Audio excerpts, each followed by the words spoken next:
신약성경 마태복음 1장 18절에서 25절까지의 말씀입니다.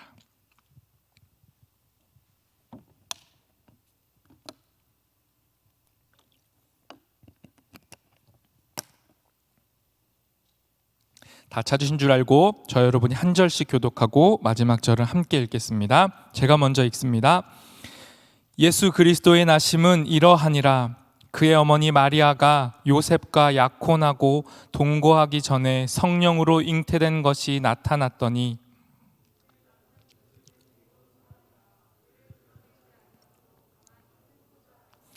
이 일을 생각할 때에 주의 사자가 현몽하여 이르되 다윗의 자손 요셉아 내 아내 마리아 데려오기를 무서워하지 말라. 그에게 잉태된 자는 성령으로 된 것이라.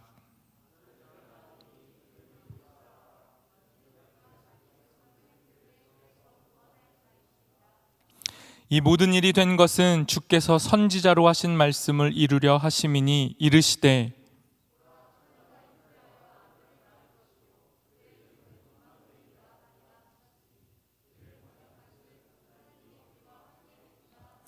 요셉이 잠에서 깨어 일어나 주의 사자의 분부대로 행하여 그의 아내를 데려왔으나 아들을 낳기까지 동침하지 아니하더니 나음의 이름을 예수라 하니라.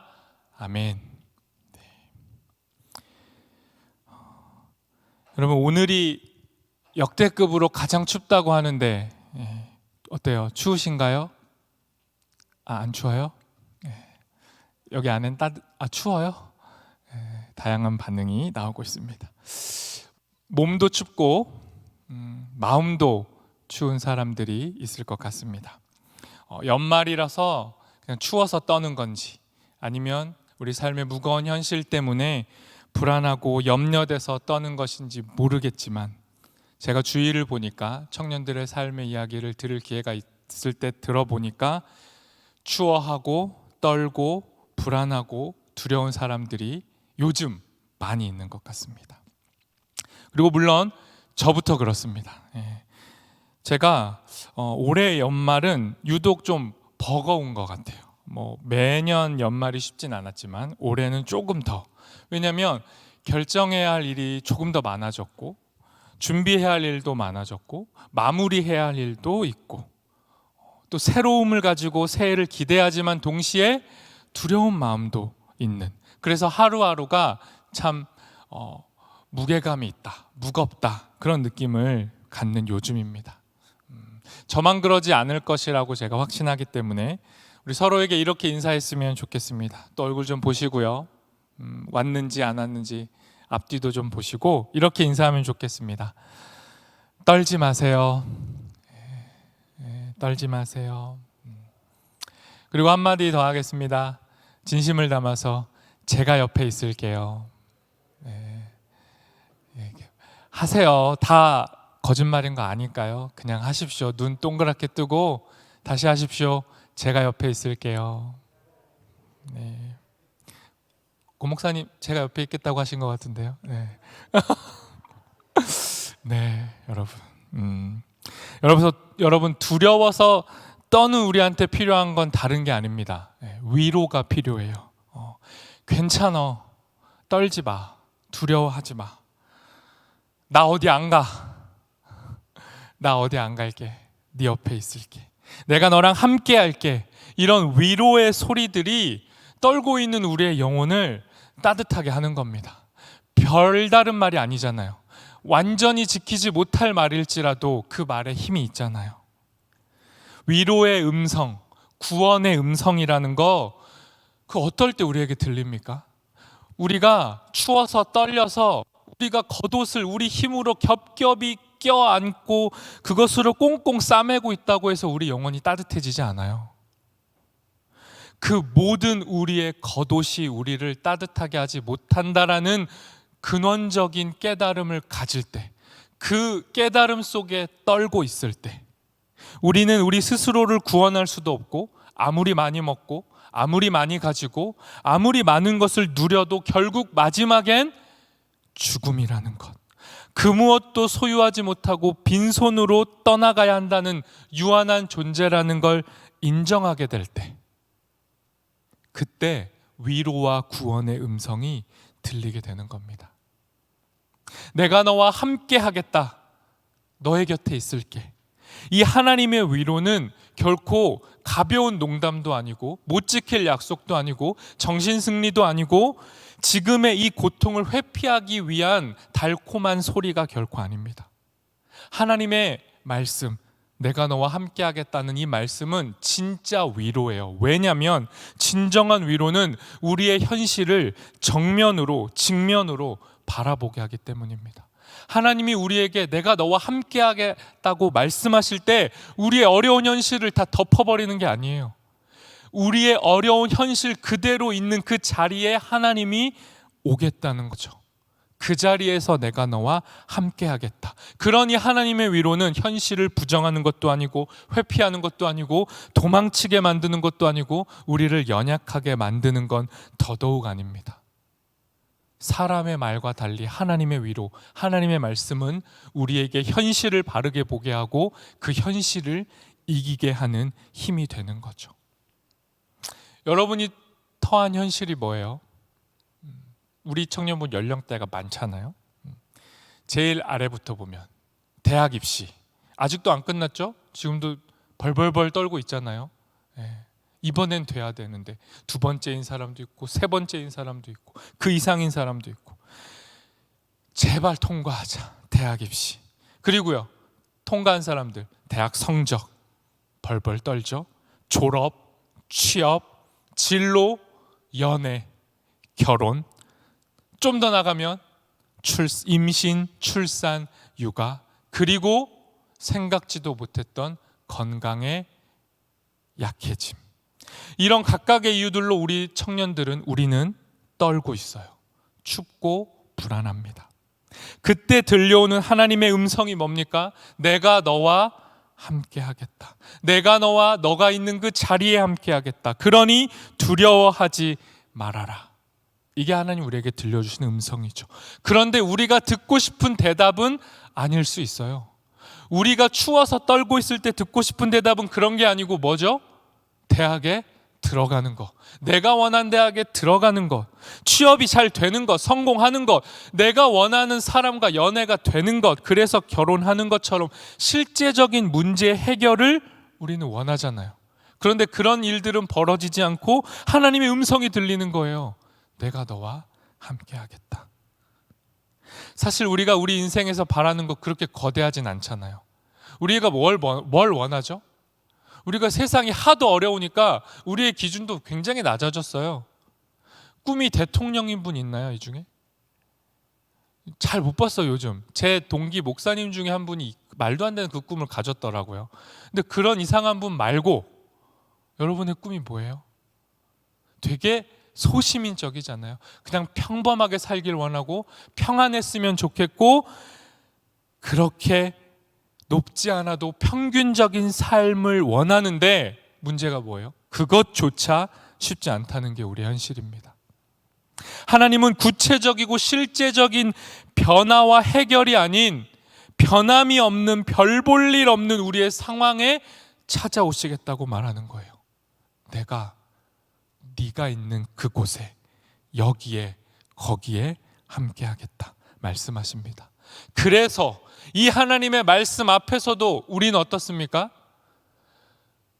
위로가 안 되고 불안한 거예요. 하나님 말씀 앞에서도 불안하고 두려운 게 우리예요. 아무리 성경 본문을 여러분이 읽어도 대림절 네 번째 주일에 다음 주가 성탄절이라고 하는데 여러분 아무 상관없이 그냥 여러분은 이 본문의 말씀이 위로가 안 되는 거죠. 왜요? 솔직하게 여러분은 그리고 저는 하나님의 말씀이 아니라 현실의 문제 앞에 서는 사람들이니까요. 우리가 어떤 존재입니까? 하나님 앞에 서지 않고 우리 현실의 문제 앞에 늘 서 있어요. 그래서 문제보다 더 크신 하나님을 보지 못하고 언제나 현실의 벽 앞에서 고개 숙이고 있는 게 우리입니다. 그래서 우리는 춥고 불안하고 두려워요. 마치 하나님과 온전히 함께였던 최초의 인류 아담과 하와가 죄를 범한 다음에 하나님 피해서 숨어 있을 때 하나님과 함께하지 않을 때 그들은 가장 추웠고 가장 불안했고 가장 두려웠어요. 그러니까 인간의 두려움, 그 근원적인 두려움의 이유가 뭡니까? 하나님 없음. 여러분이 왜 춥고 불안하고 두렵고 염려하고 내년이 고민되고 올해 마지막이 불안해요? 다른 갖가지 이유가 있지만 그거 들춰내고 보면 하나님 없음이 그 두려움의 이유입니다. 하나님을 피해 여러분은 숨었고 도망쳤고 지금도 달아나고 있으니까, 여러분은 하나님 없이 살고 있으니까 그렇게 우리 모두는 두려운 겁니다. 이 근원적인 두려움과 죄에서 우리를 건지시기 위해 하나님이신 예수님이 사람의 몸을 입고 이 땅에 오신 거예요. 그 날을 기다리고 축하하고 기뻐하는 게 대림절이고 성탄절입니다. 하나님이 사람이 되어 이 땅에 오셨다. 솔직하게 말해보세요. 기뻐요? 하나님이 사람이 되어 이 땅에 오셨다. 기쁘시냐고요? 하나님을 믿을 때 제일 어려운 것 중에 하나가 이거예요. 어떻게 하나님이 사람이 돼? 이것도 어려운데 더 어려운 게 있어요. 난이도 하나 더 위에 있는 것. 그게 오늘의 본문의 이야기입니다. 너무 말도 안 되는 이야기. 하나님이 사람이 된 것도 이상한데 하나님이 사람이 되신 방법이 뭐예요? 처녀에게서 태어나는 거. 생물학적으로 전혀 말이 안 되는 일. 이상한 이 방법으로 우리에게 오셨다는 것. 이 믿기 어려운 이야기가 오늘의 이야기입니다. 18절 말씀 제가 읽겠습니다. 예수 그리스도의 나심은 이러하니라. 그의 어머니 마리아가 요셉과 약혼하고 동거하기 전에 성령으로 잉태된 것이 나타났더니. 무슨 말입니까? 하나님께서 처녀의 몸을 통해 이 땅에 오셨다는 거예요. 마리아와 요셉이라는 여자와 남자가 있는데 그들이 결혼해서 동거하기도 전에 둘이 떨어져 있을 때, 둘 사이에 아무 일도 없었는데 임신이 됐다는 말인 거죠. 이것을 성경은 성령으로, 하나님의 능력으로 된 일이라고 말씀하고 있는 거예요. 제가 세움터에서 새가족들을 맞이합니다. 교육을 해요. 그 교육 과정에서 이런 걸 다룹니다. 하나님을 믿는데 방해가 되는 장애물에 대한 이야기를 하다가 그 중에 한 장애물이 뭐냐면 지적 장애물이에요. 과학적 지식과 상식과 이성적이고 합리적인 지식으로 도저히 받아들일 수 없는 이야기가 성경에 너무 많아서 하나님을 만나기 어렵다는 거죠. 그 중에 대표적인 예가 뭡니까? 이 동정녀 탄생. 사도신경 할 때 여러분이 고백하고 예배를 시작했던 그 말씀. 예수님이 처녀 동정녀의 몸에서 태어났다는 이 이야기. 이 과학적 지식이 상식이 돼버린 현실 속에서 이 이야기는 믿음을 방해하는 장애물처럼 여겨지는 거죠. 그런데 굳이 이 이야기를 성경은 대놓고 기록한 거예요. 예수를 믿으려는 사람들이 모두가 읽어야 할 이 이야기를 성경에 넣어놓은 겁니다. 그런데 여러분 생각해 보세요. 동정녀 탄생만 믿음의 장애물입니까? 아니요. 여러분이 솔직히 성경을 제대로 읽어봤다면 예수님의 삶, 복음서가 담고 있는 예수님 이야기 전체가 방해물들이에요. 왜요? 이렇게 신비한 탄생 이야기부터 예수님이 이 땅에 사시면서 행하신 게 뭐죠? 기적, 치유, 이적, 죽은 자 살리는 거. 이걸 어떻게 믿어요? 심지어 예수님은 마지막 모습도 어땠어요? 십자가에 죽고 부활하셨단 말이에요. 죽은 사람이 살아났다고요. 이 이야기가 예수님의 이야기예요. 그러니 예수님의 삶 전체가 우리에게는 신앙을 갖게 하지 못하는 방해물들로 보일 수 있는 거죠. 이처럼 하나님은 우리가 기대한 모습이 아닌 모습으로 자신을 드러내세요. 하나님이 우리가 생각한 범주 안에 들어오면 여러분 이렇게 생각하시면 돼요. 그건 하나님이 아닌 거죠. 하나님은 우리가 포착할 수 없는 그 이상의 하나님인 거죠. 그런데 그 하나님이 우리가 기대한 응답과 전혀 다른 방식으로 우리의 삶에 들어와 버린 거예요.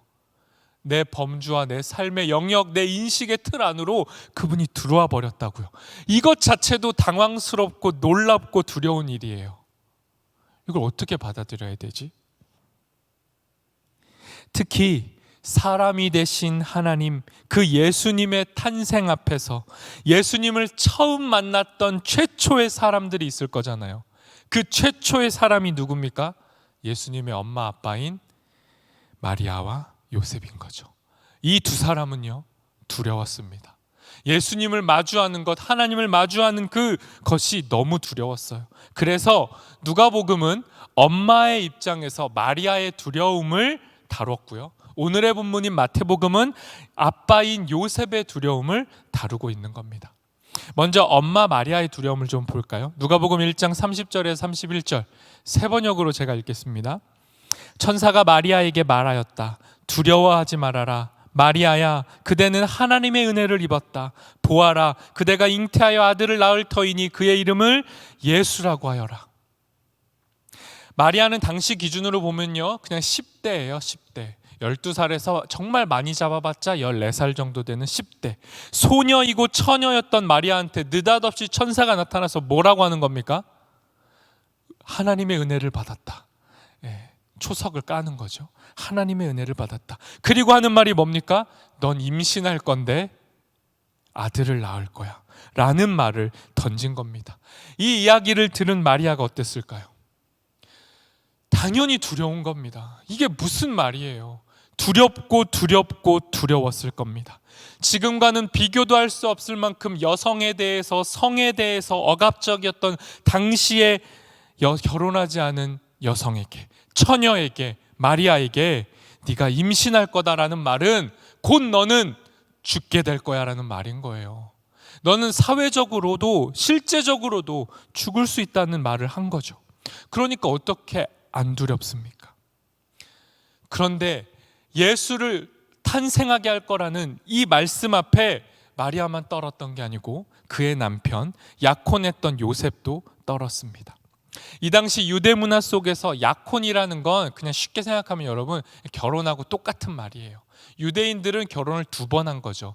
약혼과 진짜 결혼을 한 건데 약혼할 때부터 결혼이 법적으로 성립되는 거예요.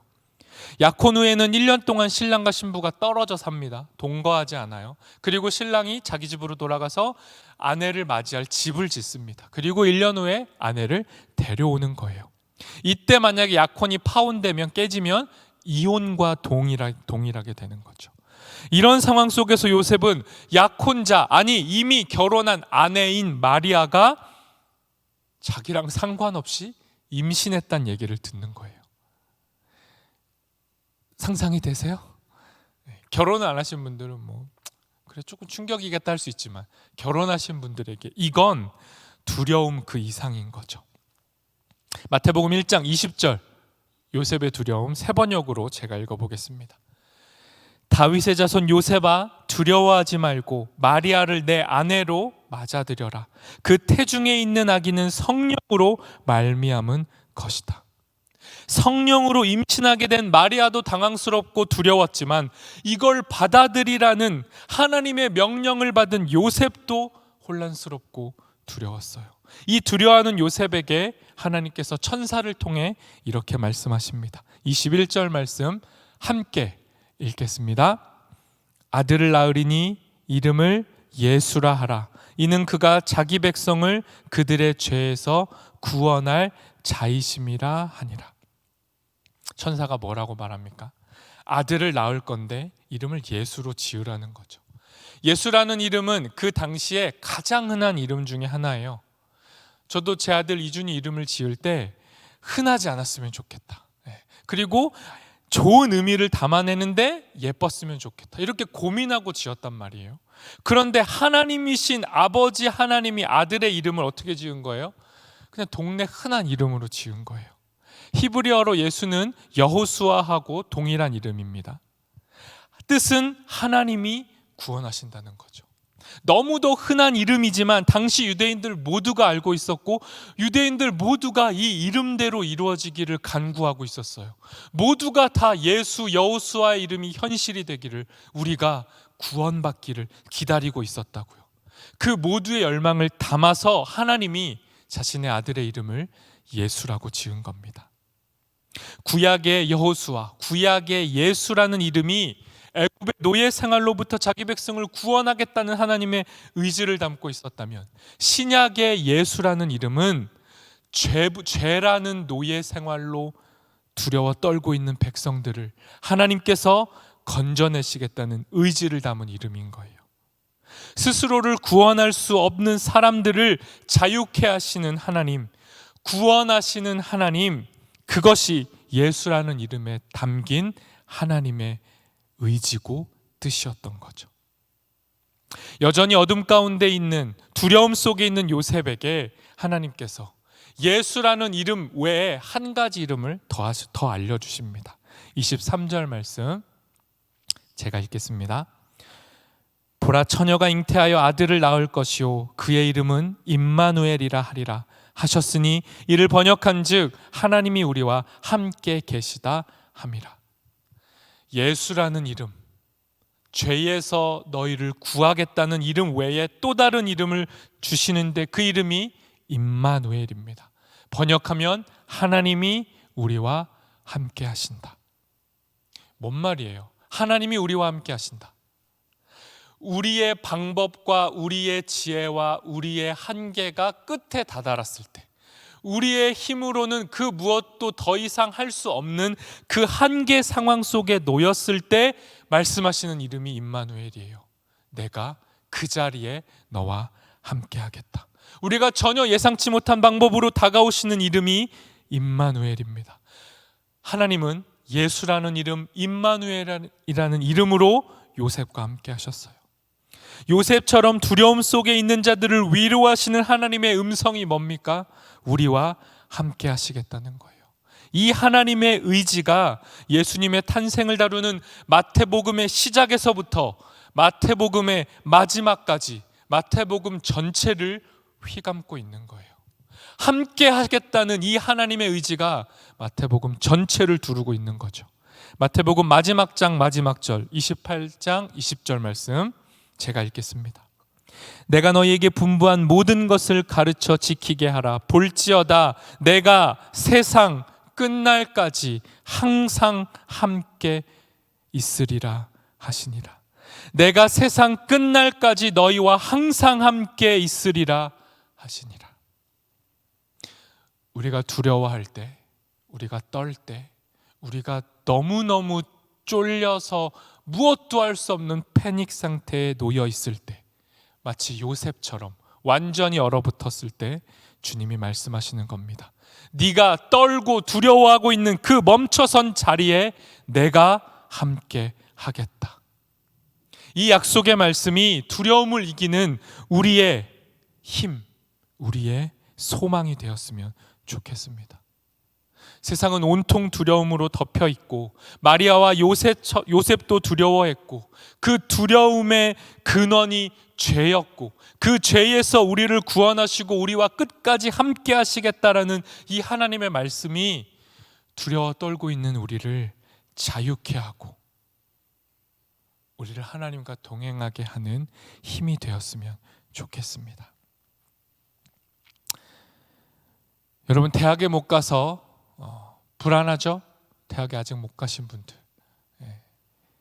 그리고 이 경험을 해보신 분들, 대학 때문에 불안하죠. 그런데 여러분, 대학 들어가면 어떻죠? 졸업과 진로 때문에 또다시 불안합니다. 그거 다 통과하고 취업 전선에 갔어요. 취업을 못하면 어떻게 되죠? 또 불안하고 두렵습니다. 그러면 취업을 하면 어떻게 되죠? 워라밸이 없는 노예와 같은 취업 생활 때문에 분주하고 정신이 없어서 또 흔들리고 불안하고 두려워지죠. 여기서 뼈를 묻을 수 없으니 다음 직장은 뭘로 잡아야 되지? 아니 이 직업군이 아닌 것 같은데 다시 대학에 가야 되나? 다시 시작해야 되나? 두려워합니다. 연애를 못하면 어떻죠? 불안하고 두렵잖아요. 다 하는 것 같은데 불안해집니다. 그럼 연애를 하면 어떻죠?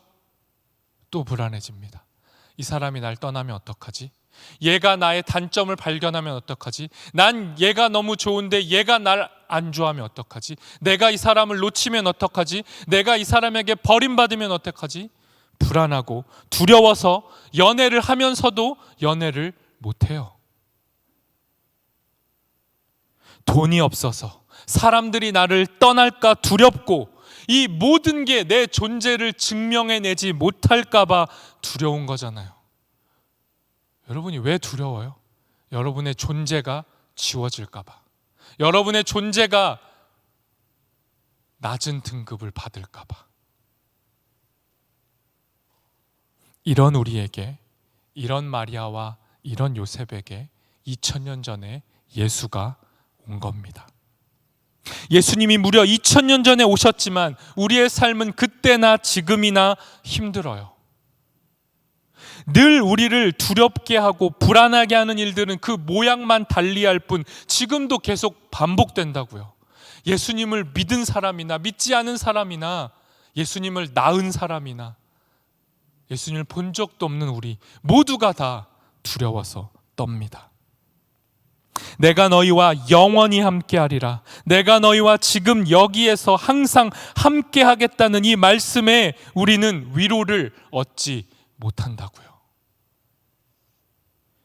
여러분, 다 다양한 모습으로 열심히 살잖아요. 지금까지 2022년도 이제 12월이고 곧 해 넘어가는데 여기서 대충 산 사람 있어요?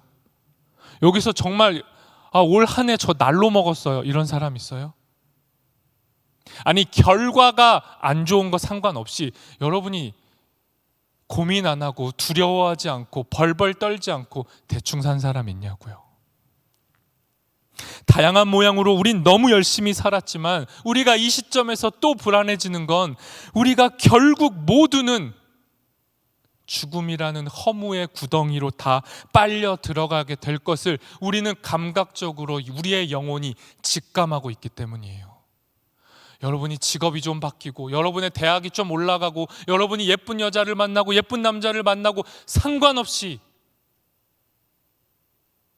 우리가 가만히 문득 있다 보면 왜 두려워집니까? 우리를 기다리고 있는 끝, 죽음이라는 허무의 구덩이를 우리 영혼이 감각하기 때문입니다. 이런 우리에게 하나님께서 또다시 오늘 이 예배 시간에 이 오래된 말씀으로 말씀하시는 겁니다. 죄의 그늘 아래 갇힌 우리에게 예수라는 이름을 또 던지시는 겁니다. 내가 죄에서 내 백성을 구원하리라. 내 이름이 예수다 라고 말씀하는 겁니다. 비록 우리의 인생이, 우리의 모양이, 지금 우리의 현재가 별 볼 일 없고 못생겼어도 우리의 상황과 조건에 상관없이 예수의 이름, 임마누엘의 이름이 우리의 삶의 그 못난 자리로 찾아온다고요. 그리고 찾아오면 벌어지는 일이 뭡니까? 우리의 삶이 예뻐지는 게 아니고 우리의 삶이 좀 잘 되는 게 아니고 나는 그대로인데 예수의 이름이 와서 우리의 삶의 자리가 그냥 영광스러워지는 겁니다. 여러분, 착각하지 마십시오. 예수를 믿고 잘 되어서 이 모든 영광을 하나님께 돌립니다라는 연말 시상식 연예 대상에서의 그 외침이 우리를 영광스럽게 하는 게 아니라 그렇게 내세울 것 아무것도 없는 오늘 이 시간 이 자리에 앉아있는 여러분의 그 모습이 예수 안에, 임마누엘 이름 안에 담겨 있다면 우리는 이미 영광스러운 자들이라고요. 그러니 우리 인생은 결과물에 따라 달라지지 않고 우리의 삶은, 그 영광은 예수와 임마누엘이라는 이름 안에 붙들려 있는 겁니다. 그 이름 하나만으로 우리는 하나님의 영광에 초대받고 영광의 도구가 되고 영광으로 빚어지는 거예요. 기억하십시오. 성탄을 기다리는 우리에게, 다시 오실 예수님을 기다리는 우리에게 하나님이 말씀하십니다. 두려워하지 말라. 내가 죄에서 너희를 건져내리라. 내가 너희와 항상 함께 하리라. 임마누엘이신 예수님이 우리에게 오셨습니다. 예수님 죽지 않고 살아 있습니다. 예수님 우리와 함께하고 계십니다. 그러니 제발 쫄지 마시고 두려워하지 마시고 하나님과 동행하는 우리 되기를 소망합니다. 이 시간 제가 기도하고 말씀을 마치도록 하겠습니다. 기도하겠습니다. 하나님, 우리는 별로 감흥이 없는데 오늘 굳이 또 마태복음 말씀으로 우리에게 말씀해 주시니 감사합니다. 내 이름은 예수다. 내가 죄에서 너를 구원하겠다. 내가 너의 근원적인 두려움에서 너를 건져내겠다. 내 이름은 임마누엘이다. 내가 네가 처한 그 비루한 자리에 함께 하겠다. 우리에게 자신의 이름을 드러내시고 말씀해 주시니 감사합니다. 그러니 주님, 우리가 우리의 삶의 자리에서 이미 우리에게 드리운 그 영광 아래서 자유하며 두려워하지 않고 살아가게 해주십시오. 우리에게 용기를 주십시오. 내년 새해를 맞이할 때에 또 변함없을 것 같은, 여전히 별 볼 일 없을 것 같은 우리의 삶 때문에 두려워하지 않게 하시고, 변화되지 않아도 그 내년에도 주님이 우리와 동행하신다는 믿음으로 주의 영광의 사람으로 살아가는 담대한 사람들 우리 모두 되도록 인도하여 주시옵소서. 예수님의 이름으로 기도합니다. 아멘.